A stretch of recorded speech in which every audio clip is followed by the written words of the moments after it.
ভারতের সিকিম রাজ্যের তিস্তা বাঁধ জলবিদ্যুৎ কেন্দ্রটির উপর মঙ্গলবার সকালের দিকে এভাবেই ধসে পড়তে দেখা যায় পাহাড়। এমন ভয়াবহ ঘটনায় আঁতকে ওঠেন আশপাশে থাকা লোকজন।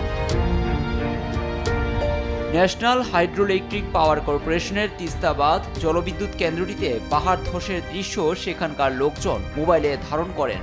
এরপরেই ভিডিওটি ছড়িয়ে পড়ে সামাজিক মাধ্যমে। এতে দেখা গেছে পাহাড়ের বিশাল অংশ ধসে পড়ে জলবিদ্যুৎ কেন্দ্রের উপর। ক্ষতিগ্রস্ত হয় তিস্তার স্টেজ 5 বাঁধটি। স্টেশনের বৈদ্যুতিক পিলারের বেশ কয়েকটি ভেঙে পড়েছে। চিৎকার শোনা যায় স্থানীয়দের। ভারতীয় গণমাধ্যমে জানা গেছে পাহাড় ধসে 17 থেকে 18টি বাড়িও ক্ষতিগ্রস্ত হয়। গেল কয়েক সপ্তাহ ধরে এই জলবিদ্যুৎ কেন্দ্রের কাছাকাছি একাধিক ছোট বড় ধসের ঘটনা ঘটেছিল। বড় ঝুঁকি ও প্রাণহানির মাথায় রেখে সরিয়ে নেওয়া হয় লোকজনকে।